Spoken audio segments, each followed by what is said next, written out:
அல்லாவின் பக்கமும் அவனுடைய தூதரின் பக்கமும் வாருங்கள் என்று அவர்கள் அழைக்கப்பட்டால் ஆலு ஹஸ்புனா மா வஜதனா அலைஹி ஆபானா, எங்களுக்கு எங்களுடைய முன்னோர்களை எந்த வழியில் கண்டோமோ அதுவே எங்களுக்கு போதுமானது என்று சொல்லிவிடுவார். இது யார் சொன்னதா அல்லாஹ் சொல்றான்னா, முஷ்ரிக்கீன்கள் சொன்னதாக சொல்றான், மக்கத்து காஃபிர்கள் சொன்னதாக சொல்லுகிறார். எல்லாம் அல்ல அல்லாஹுவின் நல்லடியார்களே, நாம் ஆளக்கூடிய தமிழகத்தில் இஸ்லாமிய மக்களை நல்வழிப்படுத்த வேண்டும், நேர்வழியில் கொண்டு சேர்க்க வேண்டும் என்ற நன்னோக்கத்தில் ஏராளமான மார்க்கம் சார்ந்த இயக்கங்கள் இருப்பதை நாம் அறிகிறோம். அதுபோன்று உலகத்தில் இருக்கக்கூடிய பிரச்சனைகளை தீர்வு காண்பதற்கும் நன்மை அடைவதற்கும் இஸ்லாத்தினுடைய பெயரில் ஏராளமான இயக்கங்களும் இருப்பதை நாம் பார்க்கிறோம். இதில் ஒவ்வொரு இயக்கங்களும் தாங்கள் என்ன கொள்கையை சொல்கிறோமோ அதுதான் சரியானது, அந்த கொள்கையின் அடிப்படையில் தான் நீங்கள் நடக்க வேண்டும் என்று எல்லா இயக்கங்களும் சொல்வதையும் நாம் பார்க்கிறோம். எந்த ஒரு இயக்கமும் எங்களுடைய கொள்கை தவறானது, நாங்கள் சொல்வது நியாயமில்லாதது என்று யாரும் பேசுவதில்லை. நிறைய இயக்கங்கள் இருந்தாலும் அத்தனை பேர்களும் நாங்கள் சொல்வதுதான் சரி. ஆனால் ஒவ்வொருவருடைய கொள்கை கோட்பாடுகளை பார்த்தால் மலைக்கும் மடுவுக்கும் உள்ள வித்தியாசம் இருப்பதையும் நாம் பார்க்கிறோம். திருமறை குர்ஆன் இவர்களை பற்றி அழகாக சொல்கிறது. குல்லு ஹிஸ்பின் பிமா லதைஹி ஃபரிஹூன், ஒவ்வொரு கூட்டத்தினர்களும் தங்களிடத்தில் இருப்பதை கொண்டு மகிழ்ச்சி அடைந்து கொள்கின்றனர். நம்ம மாதிரி யார் இருக்கா, நம்ம மாதிரி வேலை செய்பவர்கள் யார் இருக்கிறார், நம்மை போன தாவா பணி செய்பவர்கள் யார் இருக்கிறார் என்று எல்லாரும் தாங்கள் செய்வதை கொண்டு மகிழ்ச்சியும் சந்தோஷமும் அடைந்து கொள்கிறார்கள். அப்போ முரண்பட்ட பலவிதமான கொள்கை கோட்பாடுகள் இருக்கக்கூடியதில்லை. எந்த கொள்கையின் அடிப்படையில் நாம் நடக்க வேண்டும், எந்த கொள்கையின் அடிப்படையில் நாம் நடந்தால் மறுமை நாளையில் வெற்றி அடைவோம் என்பதை ஒவ்வொருவரும் இங்கு இருக்கக்கூடிய ஒவ்வொரு கொள்கைகளையும் சீர்தூக்கி பார்த்து அதில் எது சரியானதோ அதை ஏற்று நடக்க வேண்டும். திருமறை குர்ஆன் மறுமை நாளில் சொர்க்கத்தை பெறுபவர்களை பற்றி சொல்லும் போது பஷ்ஷிர் இபாதி அல்லதீன யஸ்தமிஊனல் கௌல ஃபயத்தபிஊன அஹ்ஸனா, என்னுடைய அடியார்களுக்கு நல்ல செய்தி சொல்லுங்கள், அவர்கள் சொற்கள் பலதரப்பட்ட எல்லாத்தையும் கேட்பார்கள், அதில் எது அழகானதோ அதை பின்பற்றி நடப்பார்கள். அதை கேட்காத இதை கேட்காத, அவன்கிட்ட போகாத இவன்கிட்ட போடாதே அப்படிலாம் சொல்ல வேண்டியதில்லை. ஒவ்வொருத்தரும் ஒரு கருத்தை சொல்லுகிறார்களா, சொல்லுங்கள் அதில் எது சரியானது, எது சரியாக இருக்கிறது, எதை நாம் பின்பற்ற வேண்டும், இந்த அடிப்படையை நாம் கவனத்தில் கொண்டு அதையிலே சரியானதை நாம் பின்பற்றும் பொழுது அந்த அடியார்கள் மறுமை நாளில் சொர்க்கத்தை பெறுகிறார்கள். அப்போ அந்த அடிப்படையில் நாம் இன்று எத்தனையோ இயக்கங்கள் இருக்கிறது, மார்க்கம் சார்ந்த இயக்கங்கள் இருக்கிறது. அதில் நம்முடைய தமிழ்நாடு தௌஹீத் ஜமாத்தும் இருக்கிறது. அவர்களுக்கும் மற்றவர்களுக்கும் எத்தனை விதமான முரண்பாடுகள் இருக்கிறது. அப்போ நம்முடைய கொள்கை கோட்பாடுகள் என்ன, நாம் என்ன சொல்கிறோம், நாம் சொல்வதற்குரிய ஆதாரங்கள் என்ன, எதன் அடிப்படையில் இதை செய்ய வேண்டும் என்று சொல்கிறோம், எதன் அடிப்படையில் செய்யக்கூடாது என்று சொல்கிறோம் என்பதை சீர்தூக்கி நீங்கள் பார்த்தால் இது சரியானதா இல்லையா என்பதை உங்களுடைய மனசாட்சி உங்களுக்கு எடுத்து சொல்லும். நாம் இந்த உலகத்தில், இந்த தமிழகத்தில் பல ஆண்டுகளாக நாம் சொல்லக்கூடிய ஒரு அடிப்படையான கொள்கை கோட்பாடு நாம் பின்பற்றுவதற்கு தகுதியானது திருமறை குர்ஆனும் நபிகள் பெருமகனார் அவர்களுடைய வழிகாட்டுதலும். இந்த ரெண்டை மட்டும்தான் நீங்கள் பின்பற்ற வேண்டும். இந்த இரண்டு தான் மறுமை நாளினுடைய வெற்றியினுடைய வழிகாட்டி. இந்த இரண்டின் அடிப்படையில் நடப்பவர்கள் தான் மறுமை நாளில் சொர்க்கத்தை பெற முடியும் என்பதை ஆணித்தரமாக நாம் அன்றிலிருந்து இன்று வரையிலையும் நாம் சொல்லி வருகிறோம். அந்த இரண்டில் ஒன்று திருமறை குர்ஆன். திருமறை குர்ஆனுடைய வழிகாட்டுதல் தான் நம்முடைய முதன்மையான ஒன்று. இதுதான் அடிப்படை. நமக்கெல்லாம் தெரிந்த திருமறை குர்ஆனுடைய வசனங்கள் இன்றைய தமிழகத்தில் தமிழ் மொழியில் எத்தனையோ மொழியாக்கங்கள் வந்திருக்கிறது. ஆங்கிலத்தில் இருக்கிறது, உருது மொழியில் இருக்கிறது, பல்வேறு மொழிகளில் ஏறத்தாழ 100க்கும் மேற்பட்ட மொழிகளில் திருக்குர்ஆன் மொழியாக்கம் செய்யப்பட்டுள்ளது. அதெல்லாம் அதனுடைய அர்த்தங்கள் என்ன என்ற ஒரு குறிப்பிட்ட காலங்களுக்கு முன்னால் ஒரு 1940 எல்லாம் பார்த்தால் தமிழிலே மொழியாக்கமே இல்லை. அப்போ அதற்கு பிறகுதான் தமிழாக்கம் வருகிறது. அந்த நேரத்தில் எல்லாம் திருக்குர்ஆனுடைய வசனங்களை வெறும் அரபியில் நாம் ஓதி இருப்போமே தவிர அதனுடைய பொருள் புரிந்திருக்காது. ஆனால் இப்போ நமக்கு தமிழில் கொடுத்துருக்காங்க, வேறு மொழிகள்லையும் கொடுத்துருக்குறாங்க, நாம் பார்த்துடலாம். இப்போ அல்லாஹ் திருக்குர்ஆனில் நமக்கு சொன்ன வழிகாட்டி என்ன? இந்த திருமறை குர்ஆன் இறந்து போனவர்களுக்கு 1-7-40 ஓதுவதற்காக கொடுக்கப்பட்டதா, அல்லது ஃபஜர் தொழுகைக்கு பிறகு, மகரிப் தொழுகைக்கு பிறகு, அல்லது ஜும்மா அன்று மட்டும் குர்ஆனை அரபி மொழியில் படித்துவிட்டு போகிறதுக்கு சொல்கிறானா? இது ஒரு மந்திர சொல்லாகத்தான் அல்லாஹ் நமக்கு சொல்லி இருக்கிறானா அப்படின்னு நீங்கள் திருக்குர்ஆனை புரட்டி பார்த்தால் ஏராளமான இடங்களில் இந்த கேள்விக்கு பதில் இருக்கிறது. அதில் இப்போது வர போகக்கூடிய ரமலானுடைய மாதத்தை பற்றி அல்லாஹ் சொல்லும்போது, ஷஹ்ரு ரமலான் அல்லதி உன்சில ஃபீஹில் குர்ஆன், இந்த ரமலானுடைய மாதத்தில் தான் குர்ஆன் இறக்கி அருளப்பட்டது. இந்த மனிதனுக்கு இறக்கி அருளப்பட்ட இந்த திருக்குர்ஆன் ரமலானுடைய மாதத்தில் இறக்கப்பட்டது. இந்த குர்ஆன் எப்படிப்பட்டது? ஹுதன் லின்னாஸ் வ பையினாத்தி மினல் ஹுதா வல் ஃபுர்கான், இது மனிதர்களுக்கு வழிகாட்டி. இது மந்திர சொல் அல்ல, வெறும் மனப்பாடம் பண்ணிவிட்டு ஓதுவதற்கு மட்டுமல்ல, இது மனிதர்கள் எப்படி நடக்க வேண்டும் என்பதை சொல்லி காட்டும் ஒரு அற்புதமான வழிகாட்டி புத்தகம். ஹுதன் லின்னாஸ் வ பையினாத்தி மினல் ஹுதா, நேர்வழியை தெளிவாக சொல்லும் புத்தகம். நேர்வழியை சொல்லும், அது ரொம்ப அழகாக எளிமையாக நீங்கள் புரிந்து கொள்ளும் விதத்தில் இந்த திருமறை குர்ஆனுடைய வசனங்கள் தெளிவாக இருக்கும். வ பையினாத்தி மினல் ஹுதா வல் ஃபுர்கான், இது ஃபுர்கானாக சத்தியம் எது அசத்தியம் எது என்பதை பிரித்து காட்டும் புத்தகமாக உள்ளது என்று திருக்குர்ஆனை பற்றி அல்லாஹு தஆலா தன்னுடைய வேதத்தில் சொல்லுகிறார். இதுதான் நாம் இந்த சமுதாய மக்களுக்கு சொல்கிறோம், இது மனிதர்களின் வழிகாட்டி, இதில் தான் ரொம்ப தெளிவான விளக்கங்கள் உண்டு, இதைத்தான் நீங்கள் பின்பற்ற வேண்டும் என்றும் நாம் சொல்லுகிறோம். நபிகள் பெருமானார் அவர்கள் இந்த திருக்குர்ஆனை பற்றி பல இடங்களில் நமக்கு அறிவுரையாக சொல்லியிருக்கிறார்கள். சஹீஹ் முஸ்லிமில் நீங்கள் எடுக்கலாம். இந்த திருக்குர்ஆனை பற்றி சொல்லும்போது, அல் குர்ஆனு ஹுஜ்ஜத்துன் லக் அவ் அலைக், திருக்குர்ஆன் உனக்கு மறுமையில் உனக்கு சாதகமாக இருக்கும் அல்லது பாதகமாக இருக்கும். நீ கரெக்டாக படித்து நடந்த என்று சொன்னால் அல்லாஹ்விடத்தில் என்ன செய்யும்? உனக்கு பரிந்துரை செய்யும். இறைவா, உன்னுடைய வேதத்தின்படி நடந்தவன் இவன். நடக்கவில்லை என்று சொன்னால் நமக்கு எதிராக சொல்லும், யா அல்லாஹ் உன்னுடைய வேதத்தை ஒழுங்காக படிக்காதவன், அதன்படி நடக்காதவன் உனக்கு எதிராக இருக்கும். அதனால் திருமறை குர்ஆனை சரியாக படித்து பின்பற்றுங்கள் என்று நபி ஸல்லல்லாஹு அலைஹி வஸல்லம் அவர்கள் சொல்லியிருக்கிறார். இது அல்லாமல் திருமறை குர்ஆனில் பல இடங்களில் அல்லாஹ் நமக்கு சொல்லுகிறான், அதீவுல்லாஹ வ ரசூலஹு இன் குன்தும் முஃமினீன், நீங்கள் மூமின்களாக இருந்தால், இறை நம்பிக்கை கொண்டவர்களாக இருந்தால் அல்லாஹ்வுக்கும் அவன் தூதருக்கும் கட்டுப்படுங்கள்.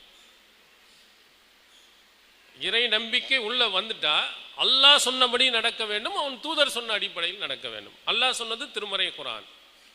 இரண்டாவது, அல்லாஹ்வின் தூதரினுடைய வழிகாட்டுதல். நீங்கள் உண்மையிலேயே இறை நம்பிக்கை உள்ளவர்களாக இருந்தால் எதை பின்பற்றும்? எங்கள் முன்னோர்கள் சொன்னார், எங்கள் மூதாதையர்கள் சொன்னாங்க அப்படின்னு போயிடாதே.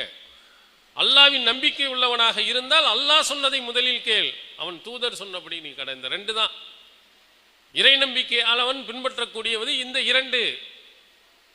ஆனால் இந்த சமுதாயத்தில் நீங்கள் பார்த்தால் எல்லாம் தலைகீழாக ஓடும். இப்போ ரமலானுடைய மாதம் வருகிறது என்று சொன்னால் இரவு தொழுகை, தராவீஹ் தொழுகை 20 ரக்காயத்துகள் தொழுவார்கள். இது நபி ஸல்லல்லாஹு அலைஹி வஸல்லம் அவர்கள் நமக்கு காட்டித்தந்த எண்ணிக்கையா? நபிகளார் சொன்ன எண்ணிக்கை எவ்வளவு? ஆனால் நாம் என்ன செய்கிறோம்? எங்களுடைய முன்னோர்கள் மூதாதையர்கள் என்ன சொல்லி தந்தார்களோ அது மாதிரி 20 ரக்காயத்தை அதை குறைக்கவும் மாட்டோம், கூட்டவும் மாட்டோம், 20 தான் தொழுவோம். நீங்கள் உண்மையிலேயே இது மாதிரி பிரச்சனைகள் வந்தால் திருமறை குரான்ல கூட அல்லாஹ் சொல்லுகிறான், இன் தனாசாத்தும் ஃபீ ஷைஇன், ஒரு விஷயத்தில் உங்களுக்கு கருத்து வேறுபாடு வந்து விட்டால் ஃபருத்தூஹு இலல்லாஹி வ ரசூல், அல்லாஹ்விடத்திலும் அவனுடைய தூதரிடத்திலும் கொண்டு செல்லுங்கள். இன் குன்தும் தூமினூன பில்லாஹி வல் யௌமில் ஆகிர், அல்லாஹுவையும் ஆகிரத்தையும் நம்பியவர்களாக இருந்தால் உங்களுக்கு கருத்து வேறுபாடு வந்தால் அல்லாஹ்விடத்தில் கொண்டு செல்லுங்கள், அவன் தூதரிடத்தில் கொண்டு செல்லுங்கள். இதுதான் சிறந்தது, இதுதான் அழகிய தீர்வு என்றும் அல்லாஹ் நமக்கு சொல்லுகிறார். ஒரு சர்ச்சை வந்துருச்சுன்னா நீங்க எப்படி தீர்ப்பு வழங்கணும், இதைத்தான் நாம் இந்த சமுதாய மக்களுக்கு சொல்லுகிறோம். இது சரியா, அது தவறா, இதை ஏற்கலாமா, இது ஏற்கக்கூடாதா, 20 அல்லது 8, இப்படியெல்லாம் உங்களுக்கு சர்ச்சை வந்து விட்டால், அல்லாஹுவை நம்புபவர்களாக இருந்தால், அவன் ஆகிரத்தை நம்புபவர்களாக இருந்தால் அல்லாஹ்விடத்திலையும் அவன் தூதரிடத்திலையும் கொண்டு போய் சேரும். போய் அங்கே உரசி பாருங்க, 20 கரெக்டா அல்லது 11 கரெக்டா. நபிகளார் எப்படி எவ்வளவு தொழுது இருக்கிறாங்க, சஹி முஸ்லிமில் நீங்கள் எடுத்து பாருங்கள். அன்னை ஆயிஷா சித்திகா ரலியல்லாஹு அன்ஹா அவர்கள் சொல்வார்கள், நபிகளார் இரவு தொழுகை இஷா தொழுகை முடித்ததிலிருந்து சஹர் வரையிலேயும் 11 ரக்காயத்துகளுக்கு மேல் அவர்கள் தொழுததே இல்லை. இஷா முடிஞ்சிட்டா அதுலேருந்து ஸ்டார்ட் பண்ணிக்கிறங்க. சஹருடைய நேரம் ஃபஜர் டைம் வரையிலேயும் நபிகளார் தொழுத எண்ணிக்கை எவ்வளவு, இரவு தொழுகை நபிகளார் வீட்டில் தான் தொழுது இருக்கிறாங்க. அதனால அதிகமாக அன்னை ஆயிஷா சித்திகா ரலியல்லாஹு அன்ஹா அவர்களுக்குத்தான் தெரிந்திருக்கிறது. அவங்க சொல்லுகிறாங்க, நபிகளாரை கவனித்து அவர்கள் இறந்ததற்கு பிறகு இந்த சமுதாயத்துக்கு சொல்லுகிறார்கள், இரவு தொழுகை மொத்தமே 11 தான். இஷாவுக்கு பிறகுலேருந்து நம்ம ஃபஜர் வரையிலையும் 11 ரக்காயத்துகள், 8 + 3 3 வித்ரு 8 இரவு தொழுகை, இதை விட அதிகமாக தொழுதில்லை. இது நபிகளாரினுடைய, இது நமக்கு சர்ச்சைகள் சண்டைகள் எதுவும் வருமானால் உடனே எங்க கொண்டு போய் நபிகளாருடைய பொன்மொழிகளுடன் ஒப்பிட்டு பாருங்கள், அழகிய ஒரு தீர்வு கிடைக்கும். ஆனால் இதையெல்லாம் நாம் மக்களிடத்தில் போய் சொல்லும் பொழுது அவர்கள் என்ன சொன்னார்கள், நபிகளாருடைய காலத்தில் இணை வைப்பவர்கள் முஷ்ரிக்கீன்கள் என்ன பதில் சொன்னாங்களோ அதே மாதிரி சொல்லுகிறார். வைதா கீல லஹும் தஆலவ் இலா மா அன்ஸலல்லாஹு வ இலர் ரசூல், அல்லாவின் பக்கமும் அவனுடைய தூதரின் பக்கமும் வாருங்கள் என்று அவர்கள் அழைக்கப்பட்டால், காலு ஹஸ்புனா மா வஜதனா அலைஹி ஆபானா, எங்களுக்கு எங்களுடைய முன்னோர்களை எந்த வழியில் கண்டோமோ அதுவே எங்களுக்கு போதுமானது என்று சொல்லிவிடுவார். இது யார் சொன்னதா அல்லாஹ் சொல்றான்னா, முஷ்ரிக்கீன்கள் சொன்னதாக சொல்றான், மக்கத்து காஃபிர்கள் சொன்னதாக சொல்லுகிறார். அவங்களை அழைக்கப்பட்டது எதுக்கு, அல்லாஹ் சொன்னபடி வந்து நடந்துரு, அவன் தூதர் சொன்னபடி நடன்னு சொன்னா அதெல்லாம் எங்களுக்கு தேவையில்லையா, எங்கள் முன்னோர்கள் ஒரு வழிகாட்டி இருக்கிறாங்க, அதன்படியாக நடப்போம். இதுதான் இந்த காலத்தில் நிறைய மக்கள் சொல்லி கொண்டு இருக்கிறார். இதெல்லாம் தவறு என்பதைத்தான் நாம் நம்முடைய ஜமாத் சுட்டி காட்டி, அல்லாவின் பக்கம் வா, அவனுடைய தூதரின் பக்கம் வா. இன்னொரு இடத்தில் அல்லாஹ் தஆலா சொல்கிறான், யா அய்யுஹல்லதீன ஆமனூ அதீஉல்லாஹ வ அதீஉர் ரசூல் வலா துப்திலு அமாலக்கும், நம்பிக்கை கொண்டவர்களே நீங்கள் அல்லாஹ்வுக்கு கட்டுப்படுங்கள், அவனுடைய தூதருக்கும் கட்டுப்படுங்கள், உங்கள் அமல்களை வீணாக்கி விடாதீர்கள். நம்ம எவ்வளவோ அமல் செய்கிறோமே, இந்த அமல்கள் வீணாமல் இருக்க வேண்டுமானால், அல்லாஹ்வால் ஏற்றுக்கொள்ளப்பட வேண்டுமானால் அல்லாஹ்வுக்கும் தூதரும் சொன்ன அடிப்படையில் நீங்கள் நடக்கணும், அல்லாஹ்வும் தூதருக்கும் கட்டுப்பட்டு நீங்கள் நடக்கணும். நீங்கள் கட்டுப்படவில்லை என்று சொன்னால் உங்கள் அமல்கள் எல்லாம் வீணாகி போய்விடும் என்று அல்லாஹ் நமக்கு தெளிவாக சொல்லுகிறார். நான் உங்களுக்கு உதாரணத்துக்கு சொல்லுகிறேன். ஒருவர் தொழுகிறார் ஷாஃபி மதுஹபை சார்ந்தவராக, ஒருவர் ஹனஃபி மதுஹபை சார்ந்தவராக, ஒருவர் நெஞ்சிலே கையை கட்டுகிறார், ஒருவர் தொப்பிலே கையை கட்டுகிறார், ஒருவர் ஆமீன் சத்தமிட்டு சொல்லுகிறார், ஒருவர் ஆமீன் சத்தமிடாமல் சொல்லுகிறார். ஒவ்வொருவரும் ஒவ்வொரு விதமான தொழுகையை நாம் தொழுகிறோம். தொழுகை என்பது மிக முக்கியமான கடமைகளில் உண்டு, முதன்மையான கடமைகள் உண்டு, மறுமையில் முதல் கேள்வியில் உள்ளது. அப்போ இந்த தொழுகையை நாம் ஏற்றுக்கொள்ளப்படணும்டா அல்லாஹ் சொல்லுகிறார், அல்லாஹ்வுக்கும் அவன் தூதருக்கும் கட்டுப்படுங்க. அல்லாஹ்வும் தூதரும் சொல்லாத முறையில் உங்களுடைய தொழுகை முறை இருக்குமானால் அந்த தொழுகை ஏற்றுக்கொள்ளப்படாது. நபிகளாருடைய காலத்தில் நடந்த ஒரு சம்பவம் சஹீஹுல் புகாரியில் இடம்பெற்றிருக்கிறது. அதை கொஞ்சம் நீங்க சீர்தூக்கி பாருங்க. அல்லாஹ்வினுடைய தூதர் சொன்ன அந்த வழிகாட்டுதல்ல கொஞ்சம் நம்ம இதாயிட்டாலும் கூட நம்முடைய அமல்கள் வீணாக போயிடும். நபிகளார் பள்ளியில் இருக்கின்ற போது ஒருவர் வந்து தொழுகிறார். தொழுது முடித்து விட்டு ரசூல் ஸல்லல்லாஹு அலைஹி வஸல்லம் அவர்களுக்கு சலாம் சொல்லுகிறார். நபிகளார் சலாத்துக்கு பதில் சொல்லுகிறார்கள். சொல்லி முடித்து சொல்லுகிறார்கள், சல்லி ஃபஇன்னக லம் துஸல்லி, நீ தொழவில்லை, மீண்டும் போய் தொழுகிறார். அப்புறம் தொழுவு முடிச்சுட்டு வந்து ரசூலுல்லாஹ்ட்ட சலாம் சொல்லுகிறார். சலாம் சொன்ன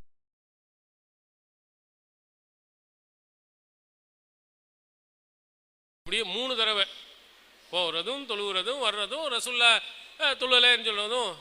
அதுக்கு மேலே அவர் சொல்லிட்டார், இதை விட அழகாக எனக்கு தொழ தெரியாது, எனக்கு தெரிஞ்ச தொழுக முறை இதான் அல்லாஹ்வின் தூதரே, இது தப்புன்னு சொன்னால் அல்லிம் நீ, எனக்கு நீங்கள் கற்றுக் கொடுங்கள், நான் அது மாதிரி நான் தொழுதுக்கிறேன்.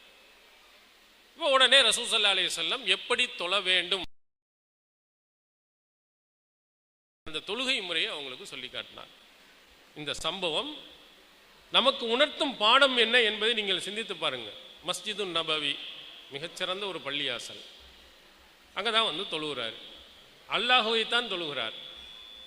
அப்போ அல்லாஹுவை தொழுதவர், அந்த தொழுகையை பற்றி நபிகளாரின் தீர்ப்பு இது தொழுகை இல்லை, நீ போய் திரும்ப தொழு சொன்னதுக்கு என்ன காரணம்? நபி சொன்ன அடிப்படையில், நபி காட்டிய வழி அடிப்படையில் அவர் தொழுகை முறை இல்லை. அதனால தான் ரசூலுல்லாஹ் இது தொழுகையே கிடையாது, நீ மீண்டும் தொழுவணும்னு சொன்னாங்க. இதை நீங்கள் உங்களோட ஒப்பிட்டு பாருங்க. ஷாஃபி மதுஹபின் படி தொழுகிறீங்க, அனஃபி மதுஹபின் படி தொழுகிறீங்க. அல்லாஹுவின் தூதர் அவர்கள் சொன்ன அடிப்படையில் நாம் தொழுதிருக்கிறோமா? அவர்கள் சொன்ன முறைகள் என்னென்று படித்திருக்கிறோமா? அப்போ அல்லாஹ் மறுமையில் என்ன சொல்லுவான்? என்னுடைய தூதர் ஒரு வழிமுறையை உனக்கு சொல்லி இருக்க, நீ ஷாஃபி மதுஹபின் படி தொழுதாய், அனஃபி மதுஹபின் படி தொழுதாய், இது தொழுகை இல்லை என்று சொல்ல மாட்டானா? அப்போ நபி சொன்ன அடிப்படையில் நாம் தொழுவோம். நபி எப்படி தொழுதாங்க? ரசூல் ஸல்லல்லாஹு அலைஹி வஸல்லம் அவர்களிடத்தில் வந்து மாலிக் இப்னுல் ஹுவைரிஸ் ரலியல்லாஹு அவர்கள் ஒரு இளைஞர் கூட்டத்தினர்கள் 20 நாட்கள் தங்கி திரும்ப செல்லும் போது நபி ஸல்லல்லாஹு அலைஹி வஸல்லம் அவர்கள் சொல்லுகிறார்கள், 20 நாட்கள் தங்கிய நீங்க உங்க குடும்பத்திடம் செல்லுங்க, இர்ஜிஉ இலா அஹ்லீக்கும், நீ உங்க குடும்பத்திடம் சென்று அல்லிமூஹும் வ முரூஹும், இங்கே கற்றுக்கிட்டதை எல்லாம் அந்த உங்கள் குடும்பத்தினர்களுக்கும் கற்றுக் கொடுங்க. நான் எதையெல்லாம் செய்ய சொன்னனோ அதை பூரா அவங்க செய்யுமாறு ஏவுங்கள். அடுத்து சொன்னாங்க, சல்லு கமாரா இத்துமூனி உசல்லி, என்னை எவ்வாறு தொழ கண்டீர்களோ அதை போன்று நீங்களும் தொழுங்கள். என்னை எவ்வாறு தொழ கண்டீர்களோ அவ்வாறு நீங்கள் தொழுங்கள். அப்போ நம்ம என்ன செய்யணும்? நம்ம தொழுக போகிறோம் என்று சொன்னால் நாம் எந்த புத்தகத்தை படிக்கணும்? அல்லாஹ்வின் தூதர் அவர்கள் எப்படி தொழுதார்கள், அதில் என்ன ஆதாரம் இருக்குது, எந்த அடிப்படையில் தொழுதிருக்கிறாங்கன்னு அதானே பார்த்துருக்கணும். நம்ம என்ன செய்யறதில்ல, தொழுகை ஷாஃபி அனஃபின்னு வாங்கி தொழுகிறோம். இதை எப்படி அல்லாஹ் ஏற்றுக்குருவானா? இது அல்லாஹால அங்கீகரிப்பானா? இல்லை. இது மாதிரி நிலைகளைத்தான் நாம் மாற்றி இருக்கிறோம். நீங்கள் அல்லாஹ்வும் தூதரும் சொன்ன அடிப்படையில் நீங்கள் தொழுங்கள், நபி காட்டிய வழிமுறையில் படி நீங்கள் நடங்கள். இல்லை என்று சொன்னால் உங்களுடைய அமல்கள் எல்லாம் வீணாக போய்விடும். சவுண்டையா மூவின்னு காட்டிட்டு இருக்காங்க, பழையபடியே இருக்கட்டும், பழைய மாதிரியே இருக்கட்டும், ரொம்ப தூக்காதீங்க, வாங்கின்னு சவுண்டு வரும்.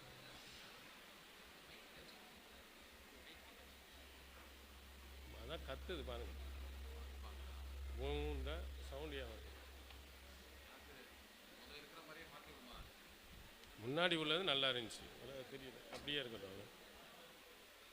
அடுத்து திருமறை குர்ஆன் நமக்கு இது நான் உதாரணத்திற்காக வேண்டி தொழுகை நோன்பு அப்படின்னு சொல்கிறேன்.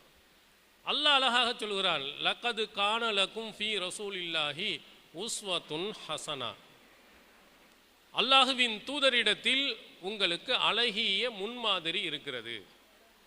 லிமன் கான எர்ஜுல்லாஹ வல்யோமில் ஆஹிர் வதக்கர் அல்லாஹ கசீரா, அல்லாஹுவையும் ஆகிரத்தையும் நம்பி அல்லாஹுவை அதிகம் தியானம் செய்யக்கூடியவருக்கு அல்லாஹுவின் தூதரிடத்தில் அழகிய முன்மாதிரி இருக்கு. டோட்டலாக அல்லாஹ்வின் தூதர் தான் உங்களுக்கு முன்மாதிரி. வேற யாரையும் நீங்கள் முன்மாதிரியாக என்ன செய்யக்கூடாது, கொள்ளக்கூடாது. அல்லாஹ்வும் தூதரும் சொன்ன அடிப்படையிலேயே நீங்கள் என்ன செய்யுங்கள், நடங்கள். தொழுகையாக இருக்கட்டும், நோன்பாக இருக்கட்டும், திருமணமாக இருக்கட்டும், கொடுக்கல் வாங்கலாக இருக்கட்டும், எதாக இருந்தாலும் அல்லாஹ்வின் தூதருடைய வாழ்க்கையில் எப்படி வழிகாட்டப்பட்டுள்ளது என்று பாருங்கள். இதுதான் ரசூலுல்லாஹி ஸல்லல்லாஹு அலைஹி வஸல்லம் அவர்களை பற்றி திருமறை குர்ஆன் ஒட்டுமொத்தமாக உங்கள் அனைவர்களுக்கும் அல்லாஹ்வின் தூதர் அவர்கள் முன்மாதிரி. ஆனால் நம்மிடத்தில் இருப்பது முன்மாதிரி, அல்லாஹ்வின் தூதர் அவர்களை பெருமையாக, சந்தோஷமாக, மகிழ்ச்சியாக பேசிக்கொள்கிறோம், ஆனால் முன்மாதிரியாக எடுத்துக்கொள்வதில்லை.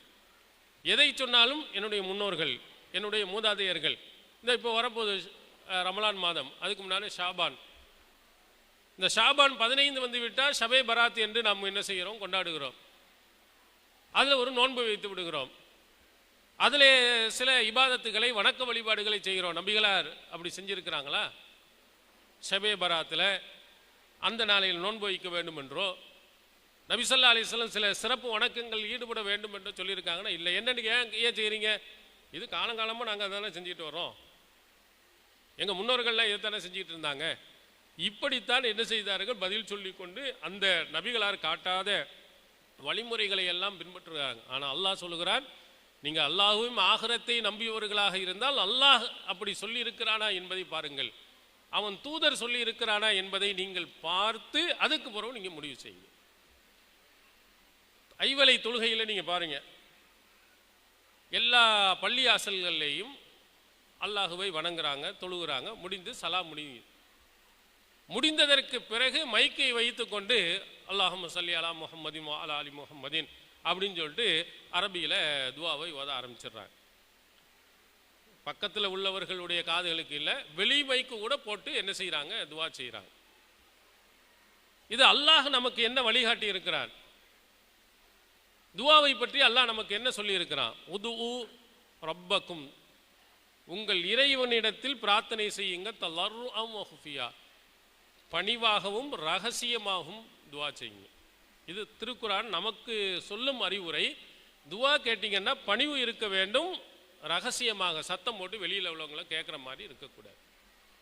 திருக்குரான் துவா செய்வதற்கு ஒரு அழகான அறிவுரையை படைத்த இறைவன் நமக்கு சொல்கிறான். அதுக்கு நம்ம கட்டுப்பட மாட்டேங்கிறோம். இமாம் சத்தம் போட்டு கேட்கணும், பின்னாடி நின்று நம்ம ஆமீன் சொல்லணும்.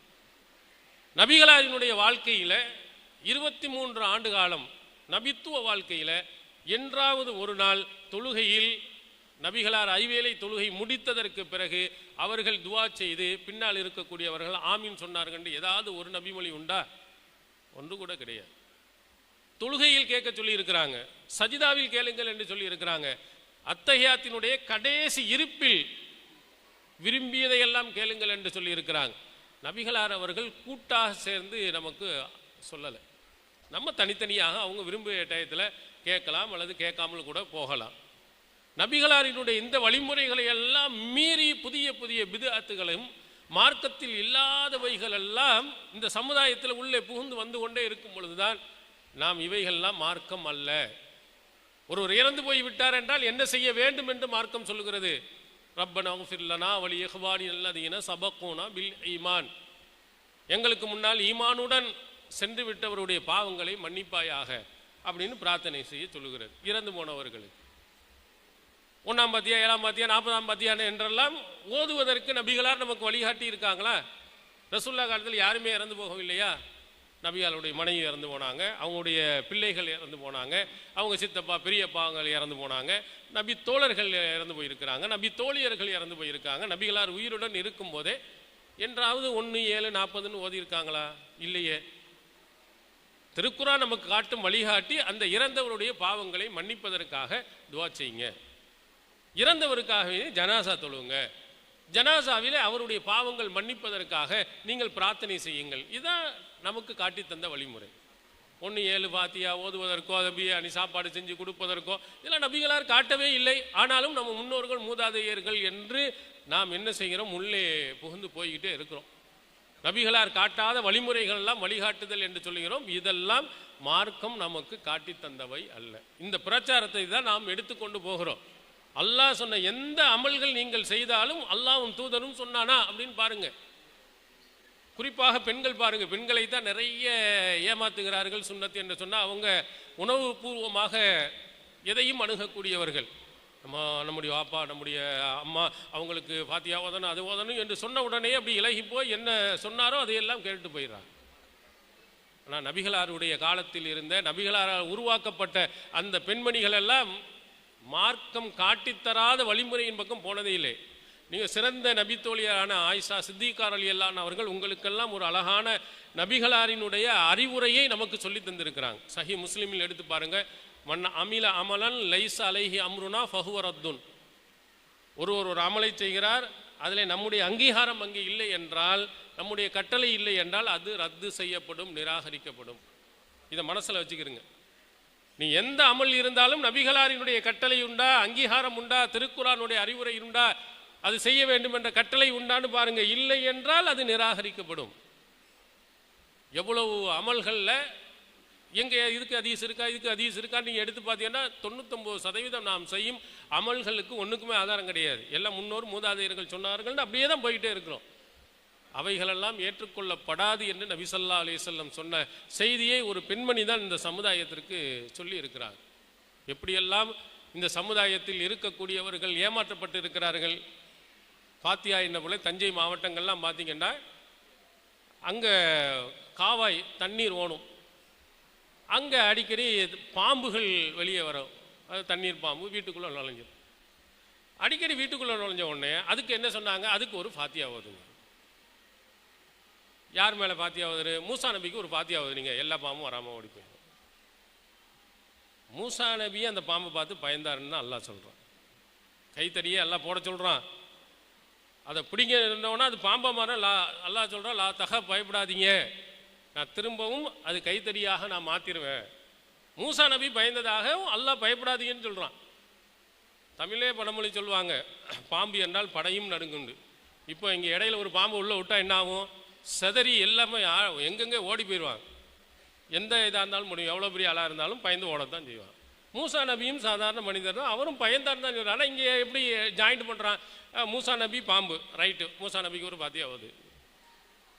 இப்படியெல்லாம் மோதி தஞ்சை மாவட்டங்களில் பாம்பு வந்துட்டால் மூசா நபிக்கு ஒரு ஃபாத்தியா ஓதுங்க. இது நபிகளார் நமக்கு சொல்லி தந்ததா? பாம்பு கணியனா அடிங்கன்னு தான் சொல்லியிருக்கிறார். விஷச்சந்துக்களை கண்டால் அடிங்கல் தான் சொல்லியிருக்கிறார். அதுக்கு ஒரு ஃபாத்தியா ஓதுங்கள் என்று நபி ஸல்லல்லாஹு அலைஹி வஸல்லம் சொல்லலை. ஆனாலும் அதுக்கு ஒரு ஃபாத்தியா என்று சொன்ன உடனே ஃபாத்தியா ஓது. அப்போ எப்படியெல்லாம் நாம் ஏமாற்றப்பட்ட அவுலியாக்கள் என்ற பெயர்களில் எவ்வளவு நம்மளை ஏமாற்றி இருக்கிறாருன்னு பாருங்கள். தஞ்சை மாவட்டங்களில் பொறையார் பக்கத்தில் நீங்கள் போய் பாருங்கள், குரங்கு மஸ்தான் அவுலியான்னு இருக்கார், இன்னும் இருந்துக்கிட்டு தான் இருக்கார். பேரை பார்த்த உடனே உங்களுக்கு சந்தேகம் வந்திருக்கணும், என்னடா குரங்கு மஸ்தான் அவுலியார், அழகிய பெயரை சூட்டுங்கள் நபிகளார் சொல்லியிருக்காங்க. குரங்குங்கிறது அழகான பேரா? உங்களை குரங்குன்னு கூப்பிட்டா ஒத்துக்குருவீங்களா? வா குரங்கு அப்படின்னு சொன்னோம்னா ஒரு பார்த்தால ஒரு அருவருக்கத்தக்க ஒரு சேட்டை செய்யக்கூடிய ஒரு மோசமானவங்களும் குரங்குன்னு சொல்லுவோம். அவருக்கு குரங்கு மஸ்தான் அவுலியான்னு அதுக்கு ஒரு ஃபாத்தியா ஒதுக்கிட்டு இருக்கான். இங்கிட்டு திருவனந்தபுரம் போனீங்கன்னா கஞ்சா மஸ்தான், பீடி மஸ்தான் அவுலியா. பீடி குடிக்கிறதுல ஒரு சிறந்த இதாக பீடியை இன்று வரையிலையும் என்ன செய்கிறாங்க, அங்கே போட்டுக்கிட்டு இருக்கிறான் அந்த அவுலியாக்கா வேண்டி. உங்கள் பிள்ளைக்கு வாங்கி கொடுப்பீங்களா பீடி வாங்கி இந்த குடி குடின்னு சொல்லுவோமா? இவை இப்படியெல்லாம் நம்மை சிந்திக்காமல் மார்க்கத்தினுடைய பெயரினால் பெண்களை நிறைய ஏமாற்றப்பட்டிருக்கிறாங்க. நீங்கள்லாம் என்ன செய்யணும்? சிந்திக்கணும். நபி மொழியில் இருக்கிறதா என்பதை நீங்கள் கேட்கணும்.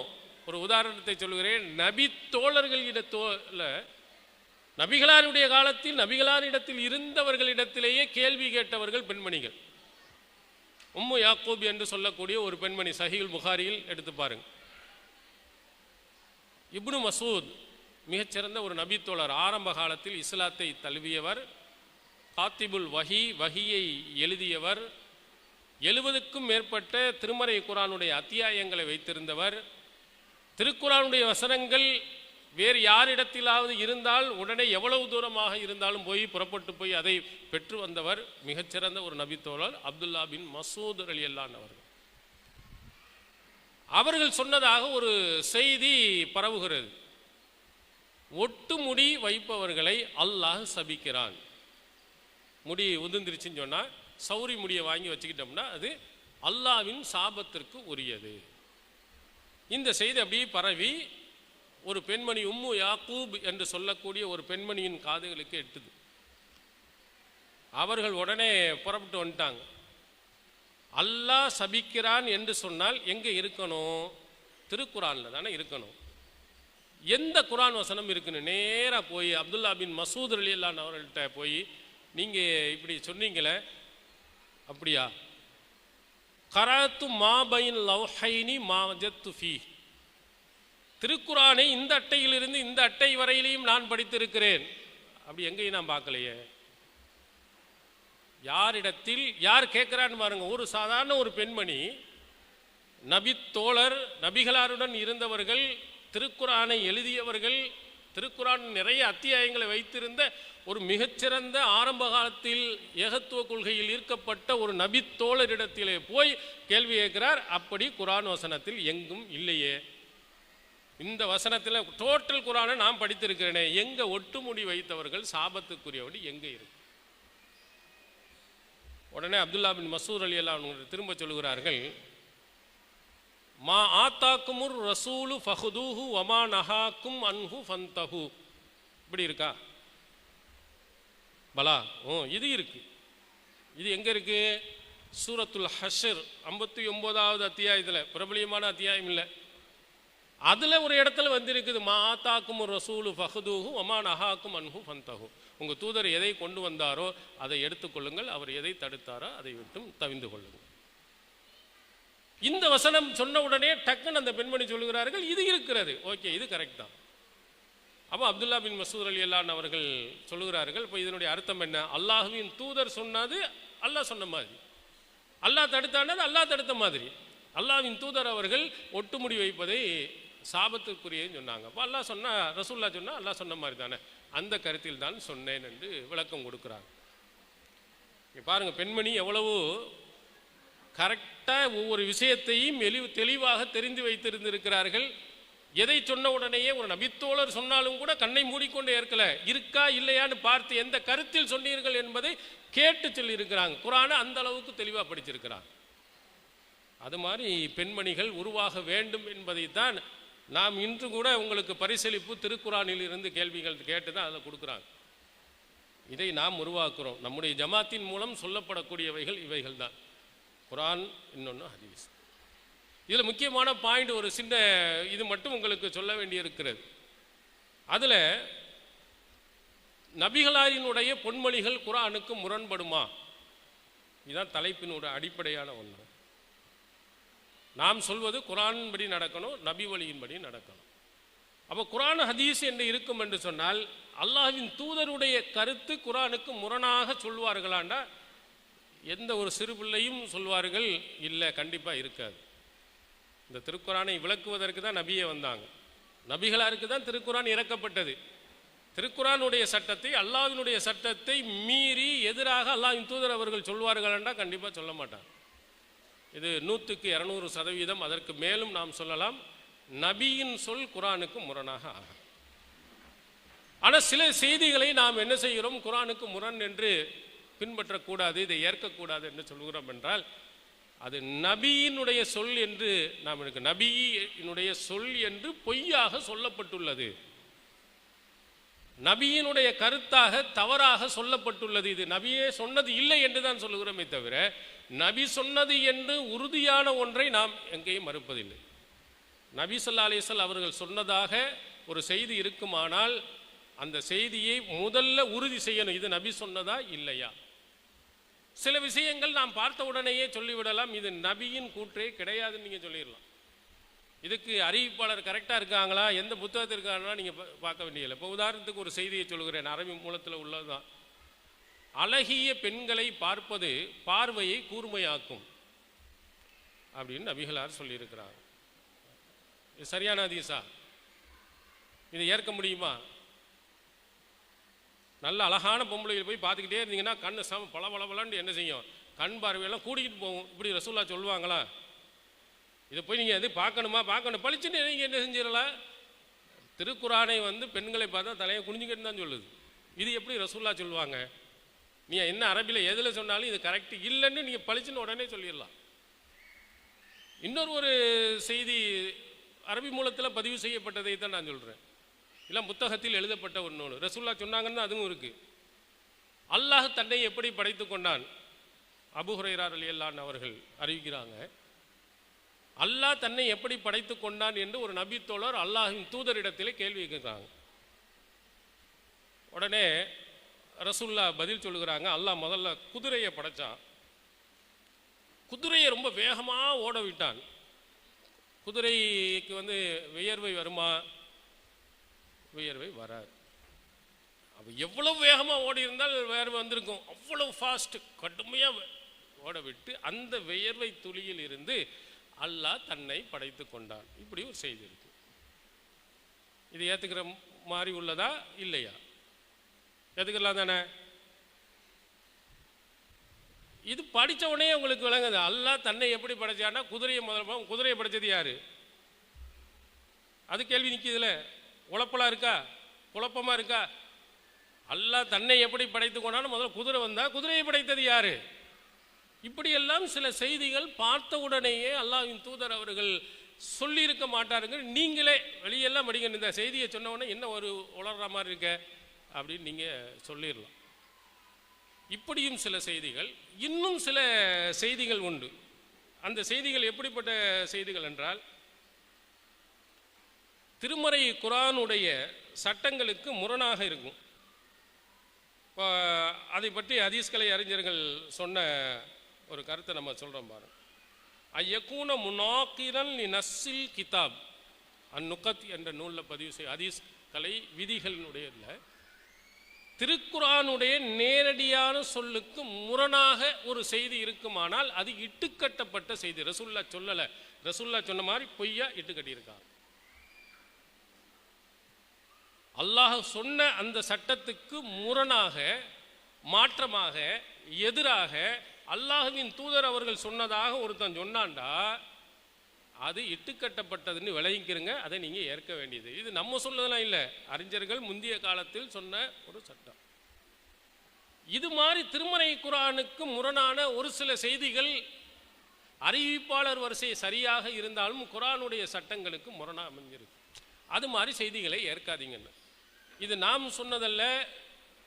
நாம் சொன்னமே அறிவுச்சுடர் ஆயிஷா நாயி அவருடைய காலத்தில் இருந்தே இந்த விதிமுறைகள் பேணப்பட்டிருக்கிறது. சில செய்திகள் ரசூல் ஸல்லல்லாஹு அலைஹி வஸல்லம் அவர்களுக்கு அவருடைய சொல் குர்ஆனுக்கு முரண்படுற மாதிரி சிலர்கள் தவறாக அறிவிச்சுடுறாங்க. அதை ஏற்கக்கூடாது. உதாரணத்துக்கு ஒரு செய்தியை உங்களுக்கு சொன்ன, ஆயிஷா நாயினுடைய செய்தி சஹீஹ் முஸ்லிமில் 1694 இடம்பெற்றிருக்கு. இன்னல்லாஹ யுஅذிபுல் முஃமின பிபகாய அஹதின், இன்னல்லாஹ யுஅذிபுல் முஃமின பிபகாய அஹதின். யாராவது ஒருவர் அழுவதின் காரணத்தினால் முஃமின் வேதனை செய்யப்படுகிறார். இது ரசூல்லா சொன்னதாக உமர் ரலியல்லாஹு அவர்கள் சொல்கிறாங்க, இப்னு உமர் ரலியல்லாஹு அவர்கள் சொல்கிறாங்க. இந்த செய்தி ஆயிஷா நாயினுடைய காதுகளுக்கு எட்டுகிறது, சொல்லப்படுகிறது. இப்போ வீட்டில் உட்கார வச்சு நீங்கள் அழுவுறீங்க, அல்ல சாதாரணமாக அழுவுறீங்க, அப்படி அழுதுகிறீர்கள் என்றால் இந்த அழுகையின் காரணத்தினால் அங்கே அடக்கம் செய்யப்பட்டவருடைய வேதனை அல்லாஹ் தஆலா அதிகமாக கொடுக்குறான். இவங்க அழுகுறதுக்காக அவங்கள வேதனை செல்கிறான் இப்படின்னு ஒரு செய்தி. அப்போ இந்த செய்தியை ஆயிஷா நாயி அவர்களிடத்தில் சொல்லும்போது யாரோ அழுகுறோம், யாருக்கோ வேதனை. உன் குடும்பத்தில் பாவம் அப்பாவே அவர் பாட்டு உள்ளே போய் அடக்கம் செய்யப்பட்டார், இவங்க அழுகுறதுக்காக வேண்டி அங்கே போய் வேதனை. ரசூல்லா அப்படி சொல்லலை. ரசூல்லா சொன்னதாக தான் சொல்லப்படுது, கிடையாது. ஏன் இல்லை அப்படின்னு சொல்கிறதுக்கு ஆயிஷா நாயி சொல்கிறாங்க, ஹஸ்புக்குமுல் குர்ஆன்.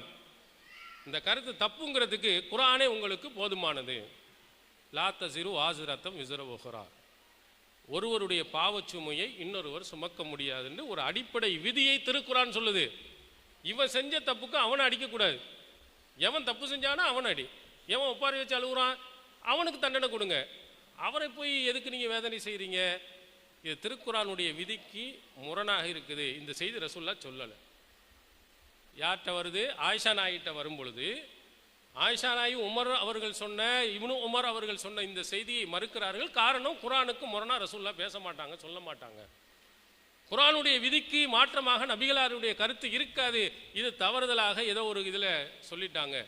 ரசூல்லா சொன்னது என்ன தெரியுமா? இவர்கள் தவறாக விளங்கிட்டாங்க.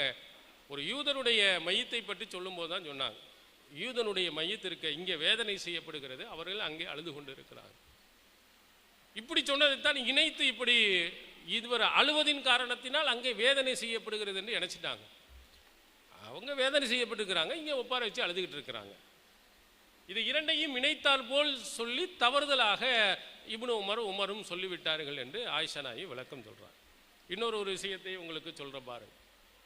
சஹீஹ் முஸ்லிமில் அபூதர் ரலியல்லாஹு அவர்கள் அவங்க அறிவிக்கிற செய்தி, அதே மாதிரி அபூ ஹுரைரா ரலியல்லாஹு அவர்கள் அறிவிக்கும் செய்தி 882 முஸ்லீமில் நீங்கள் பாருங்கள், 883 பாருங்கள். இந்த ரெண்டுலையும் என்ன சொல்லப்படுகிறது? யக்தவுஸ் ஸலாத்த அல் மர்அத்து வல் ஹிமார் வல் கல்ப். தொழுகும்போது முன்னால் சுத்ரா வைக்கணும், ஒரு தடுப்பு வச்சுட்டு தொழுவணும். அது இல்லாமல் ஒருவர் தொழுகிறாங்க, இடையில் ஒரு பெண் கடந்து சென்றாலோ அல்லது நாய் கடந்து சென்றாலோ, சில இடங்களில் கருப்பு நாய், கழுதை கடந்து சென்றாலோ அந்த மனிதரினுடைய தொழுகை முறிந்துவிடும். நீங்கள் அல்லாஹ் அக்பர்னு தொழுதுட்டு இருக்கீங்க, கிராஸில் ஒரு பொம்பளை போயிட்டாங்க, முடிஞ்சு அவ்வளோதான், மைத், உங்கள் தொழுகை ஏற்றுக்கிறப்பட. இது ரசூலுல்லாஹ் சொன்னதாக அபூ ஹுரைரா சொல்கிறார், அபூ தர் கிஃபாரி ரலியல்லாஹு அன்ஹு அவர்கள் சொல்கிறாங்க. இது சஹீஹ் முஸ்லிமில் பதிவு செய்யப்பட்டது. அதுக்கு கீழேயே ஆயிஷா நாயிடம் கேட்குறாங்க, எந்தெந்த இதெல்லாம் தொழுகை முறிக்கும் தெரியுமான்னு கேட்கும் பொழுது அவங்க சொல்லுகிறார்கள், இந்த பொம்பளை, கழுதை, நாய் அப்படின்னு சொன்ன உடனே, இதை சொன்ன உடனே பெண்கள்லாம் ஏற்றுக்கிடுவீங்களா? சரிதானா? வெறும் பொம்பளைன்னு மட்டும் சொல்லியிருந்தா கூட பரவாயில்லை. உங்களை எதில் போய் சேர்க்குறாங்க? நாய், கழுதை, நாய், கழுதை, பொம்பளை, இந்த மூணுமே ஒன்றும். அப்போ நமக்கே ஒரு விதமாக பெண் உரிமையை பற்றி, பெண் உணர்த்தை உயர்த்தி பேசிய திருக்குரான் நபிகளாரினுடைய கருத்துக்கு இப்படி ரசூலுல்லாஹ் சொல்லுவாங்களா? ஆயிஷா நாய் அவர் சொல்கிறார்கள், இன்னல் மர்அத்த தாபத்து சௌஇன். இதை சொன்னவனே ஆயிஷா நாய் கேட்குறாங்க, பெண்கள் எல்லாம் என்ன ஒரு கெட்ட உயிரினமா? ஷப்பஹ்துமூனா பில் ஹும்ரி வல் கிலாபி. எங்களை கழுதைக்கும் நாய்க்கும் ஒப்பிட்டு விட்டீர்களே. யார் சொல்கிறா? ஆயிஷா நாய் கேட்குறாங்க. ரசூலுல்லாஹ் சொன்னதாக அபூ ஹுரைரா, அபூ தர் கிஃபாரி அவங்க சொன்ன அந்த செய்தியை தான் ஆயிஷா நாயிட்ட கேட்கும்போது, எங்களை கொண்டு போய் நாய் கழுதையோடு விட்டீங்களே. ஆயிஷா நாயிட்ட இருக்கும் ஒரு சிறந்த ஒரு பண்பு, அழகிய முறை என்னென்னா, எதையும் மறுப்ப, சும்மா எடுத்தேன் கவிழ்த்தேன்லாம் மறுக்கிறது கிடையாது. எல்லாத்துக்கும் ஆதாரம் சொல்லித்தான் மறுப்பாங்க. நீங்கள் எல்லா நபிமொழிகளையும் படித்து பாருங்கள், அவங்க எதையெல்லாம் சரியில்லை என்று சொல்கிறாங்களோ அதுக்கெல்லாம் கரெக்டாக சொல்லுவாங்க. எது செய்ய வேண்டுமோ எல்லாத்துக்கும் ஆதாரம். இதை ஏன் தப்புன்னு சொல்கிறங்கிறதுக்கு அவங்க சொல்கிறாங்க, நபிகளார் அவர்கள் என்னுடைய வீட்டிலே தொழுவார்கள், கிபுலாவுக்கும் நபிகளாருக்கும் இடையிலே நடுவில் ஜனாஸா தொழுமா நான் படுத்துக்கிடுவேன். ரசூலுல்லாஹ் சஜிதா செய்ய வரும்போது கமசர் ஜிலை, என்னுடைய காலை குத்துவாங்க, நான் படக்குன்னு காலை இழுத்துக்கிடுவேன், அப்புறம் ரசூலுல்லாஹ் சஜிதா செஞ்சுக்கிடுவாங்க. இது புகாரியில் இடம்பெறும் ஒரு செய்தி. நீங்கள் என்ன சொன்னீங்க கொண்ட முன்னால், பெண்ணு குறுக்கால போயிட்டா தொழுவை வீணாக போயிருங்கிறீங்க. நான் தான் குறுக்கால தானே படுத்தே கிடந்தேன். ரசூலுல்லாஹ் என்னுடைய கையை கூட குத்துனாங்களே, அவங்க கையால் என் காலை குத்துனாங்களே, நான் காலை மடக்கிட்டேனே, சஜிதா செஞ்சிருவாங்க, திரும்ப எந்திரிச்சோன்னா திரும்ப காலை நீட்டிக்கிறேன். ஏன்னா பெரிய வீடு கிடையாது, சின்ன இடங்கிறனால அங்கே தானே குறுக்கால நான் படுத்து கிடந்தேன், நான் பொம்பளை தானே, தொழுவை முறிஞ்சா? ரசூலுல்லாஹ் தொழுது தானே இருந்தாங்க. இப்போ இந்த செய்தியை பார்த்த உடனே ஆயிஷா நாய்க்கு என்ன வருகிறது? இது எப்படி அல்லாஹ்வின் தூதர் அவர்கள் எங்கேயோ ஒரு தப்பு நடக்குது. இப்போ இது மாதிரி அறிவுக்கு பொருத்தமற்ற, நபிகளாரினுடைய கருத்துக்களுக்கு ஏற்காத, திருக்குரானுடைய சட்டங்களுக்கு எதிரானவைகள் மாதிரி ஏதாவது என்ன செய்வார்கள் சொல்லிட்டாங்கன்னா, இது மாதிரியான செய்திகளை நிறுத்தி வைங்க. இது நம்ம சொல்கிறோம், இது நம்ம மட்டும் இல்லை, முந்தைய காலத்தில் சொல்லுங்க. இறுதியாக ஒரு செய்தியை திருக்குரானுக்கு முரணாக நம்ம மட்டுமல்ல பல அறிஞர்கள் சொன்னார்கள் என்பதற்கு ஒரு செய்தியை உங்களுக்கு நான் சொல்கிறேன். திருமறை குரானில் லில்லாஹி அலன்னாசி ஹிஜ்ஜுல் பைத்தி மனிஸ்ததா இலைஹி சபீலா, சூரத்து ஆல இம்ரானில் 97வது வசனத்தில் இருக்குது. இதை ஒரு கவனத்தில் வைங்க. லில்லாஹி அல்லாவுக்காக, நம்ம ஹிஜ்ஜுல் லில்லாஹி அலன்னாசி அல்லாவுக்காக மக்கள் செய்ய வேண்டிய கடமையில் ஹிஜ்ஜுல் பைத், அந்த ஆலயத்தை வலம் வருவது. யார் மேலே கடமை? மனிஸ்ததா இலைஹி சபீலா, யார் அங்கே சென்று வர சக்தி பெற்றிருக்கிறார்களோ அவர்கள் மீது அந்த ஆலயத்தை ஹஜ் செய்வது கடமை. இது அல்லாஹ் சூரத்துல் ஆல இம்ரானில் 97வது வசனத்தில் சொல்கிறேன். சஹீஹுல் புகாரியில் 1854வது செய்தியில் ஒரு பெண்மணி, ஹஷமியா கோத்திரத்தை சார்ந்த ஒரு பெண்மணி அல்லாஹ்வின் தூதரிடத்தில் வந்து சொல்லுகிறார்கள், அல்லாஹ்வின் தூதர் அவர்களே, அதிரக்த் அபி ஷைஹன் கபீரா, என்னுடைய தந்தை ரொம்ப வயோதிகத்தை அடைந்துட்டார். லா யஸ்தீவு யஸ்தவி அலர் ராஹிலா, அவர் வாகனத்தில் அமர்ந்து செல்வதற்கு அவருக்கு சக்தி கிடையாது. மேலையெல்லாம் ஏற்றி உட்கார வச்சு அதுலேருந்து ஒட்டகத்தில் கூட்டிகிட்டு போய் ஹஜ்ஜு செய்கிற அளவுக்குலாம் கிடையாது. அப்போ அந்த அளவுக்கு ரொம்ப பலகீனப்பட்டு இருக்கிறார். அப்போ அவர் சார்பாக நான் ஹஜ்ஜு செய்யணுமா அப்படின்னு கேட்குறாங்க. அப்போ ரசூலுல்லாஹ் ஆமாம், நீ செய்யத்தான் செய்யணும், ஏன்னா அவருக்கு கடமையாயிருச்சு, அந்த கடமையை அவர் முடியலைன்னா நீ நிறைவேற்று. இப்படி ஒரு செய்தி புகாரியில் இடம் வந்து. இந்த செய்தியினுடைய விளக்கத்தில் ஃபத்ஹுல் பாரியில் இப்னு ஹஜர் அஸ்கலானி அவர்கள் சொல்கிறார்கள், வரா மாலிகுன் அன்ன லாஹிர ஹதீஸல் ஹஷஅமியா முஹாலிஃபுன் லிலாஹிரில் குர்ஆன். இந்த ஹஷஅமியா கோத்திரை சார்ந்த அந்த பெண்மணியினுடைய இந்த செய்தி திருக்குர்ஆனுடைய வெளிப்படையான கருத்துக்கு முரணாக இருக்கிறது என்று மாலிக் இமாம் கருதுகிறார். எனவே அவர் என்ன செய்கிறார், ஃபரஜ்ஜஹ லாஹிரல் குர்ஆன், குர்ஆனுடைய வெளிப்படையாக சொல்லும் அந்த கருத்துக்கே முன்னுரிமை வழங்குகிறார். இந்த ஹதீஸை ஏற்கக்கூடாதுங்கிறார். குர்ஆன் வசனம் என்ன சொன்னிச்சு, அங்கே சென்று வர யாருக்கு சக்தி உள்ளதோ அவங்களுக்கு தான் கடமைண்டு. இவருக்கு தான் சென்று வர சக்தியே இல்லையா, அப்போ அவர் மேலே எப்படி கடமையாகும்? குர்ஆன் சக்தி இருந்தால்தான் கடமை என்று சொல்கிறது, இங்கே சக்தி இல்லை என்றாலும் கடமை என்ற கருத்தை இந்த ஹதீஸ் வருகிறது. எனவே இந்த செய்தியை ஏற்கக்கூடாது, குர்ஆனுடைய அந்த வெளிப்படையாக தெரியும் அந்த சட்டத்தை தான் ஏற்க வேண்டும் என்று இமாம் மாலிக் சொல்கிறார். இது மாதிரியான ஒரு சில செய்திகள் நம்மளை பற்றி என்ன சொல்லுவாங்க, குர்ஆனை மறுக்கிறான், ஹதீஸை மறுக்கிறான், ஹதீஸை மறுக்கிறான்னு சொல்லுவாங்க. நம்முடைய தர்ஜுமத்துல் குர்ஆன் வாங்கி வச்சிருக்கீங்களா யாராவது? ஒருத்தட்டையும் இல்லை. நம்ம வெளியீடு ஒருத்தர் இருக்கா? அதில் என்ன மற்ற தர்ஜுமாவை விட அதில் என்ன ஸ்பெஷல் இருக்கு? மற்ற எந்த தர்ஜுமாவிலும் இல்லாத ஒன்று அதில் என்ன இருக்கு? வாங்கியதை சுருட்டி பரணியில் வச்சுட்டோமா என்ன சொல்லுங்க பார்ப்போம். வேற எந்த தர்ஜுமாவிலும் இல்லாத நம்ம இதில் என்ன வச்சிருக்கோம்?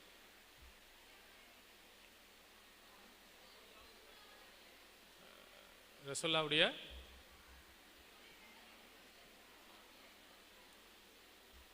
திருமறை குர்ஆனுடைய வசனங்களுக்கு அல்லாஹுவின் தூதர் சொன்ன விளக்கங்கள்.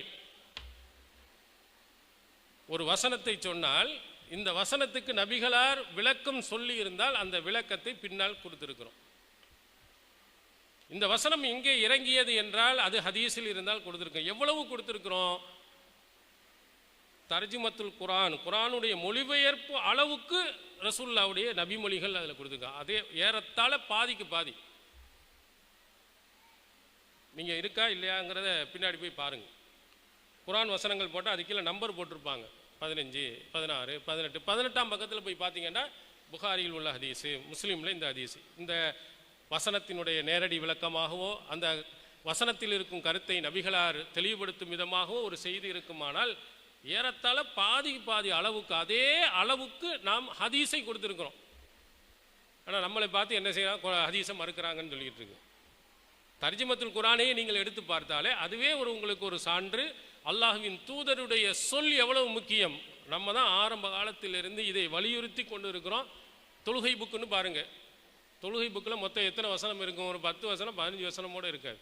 மற்ற எல்லாமே என்ன, நபிகளாரின் சொல் செயல், அதைத்தான் நம்ம கொடுத்துருக்கோம். நம்முடைய புத்தகங்கள் எதில் பார்த்தாலும் பாருங்கள், நபிமொழிகள் இல்லாத ஒரு புக்கே கிடையாது.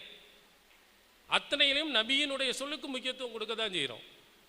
எங்கே நாம் சொல்லுகிறோம் என்றால் குர்ஆனுடைய அடிப்படை இருக்கிறதுலேயே பவர்ஃபுல்லான முதலிடத்தில் இருக்கக்கூடிய குர்ஆனுடைய கருத்துக்கு முரணான ஒரு செய்தி வந்தால் அது ரசூலுல்லாஹ் சொல்லியிருக்க மாட்டாங்கன்னு சொல்கிறோம்.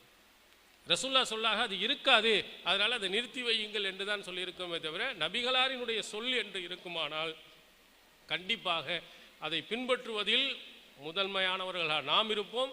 அடுத்தவர்கள் பின்பற்ற வேண்டும் என்பதில் வலியுறுத்துபவர்களையும் நாம் தான் இருப்போம். அதனால் குர்ஆனுக்கு முரணாக ஒரு சில செய்திகள் சிலருடைய தவறுகளினால் அல்லது சிலர்கள் இட்டுக்கட்டியின் காரணத்தினால் ரொம்ப கம்மியான சில செய்திகள் உண்டு. அது மாதிரி செய்திகளுக்கு நீங்கள் என்ன செய்ய முக்கியத்துவம் கொடுக்க வேண்டாம். மற்ற எல்லா நபிமொழிகளையும் பின்பற்றுங்கள் என்று நாம் சொல்லுகிறோம். இது தொடர்பாக நிறைய விரிவான இதுகள் இந்த குடும்பவியல் தர்பியா என்பதனால சுருக்கமாக உங்களுக்கு சொல்லுகிறோம். ஒரே ஒரு அடிப்படை, அல்லாஹ்வும் உன்னுடைய தூதரும் சொன்ன அடிப்படையிலே நம்முடைய வாழ்க்கையை நாம் அமைக்க வேண்டும். எல்லாம் அல்லாஹ் தஆலா அப்படிப்பட்ட நல்லவர்களாக நாம் அனைவரையும் ஆக்கியல்வானாக. வாஹிர் தாவானா அல்ஹம்துலில்லாஹி ரப்பில் ஆலமீன். அஸ்ஸலாமு அலைக்கும்.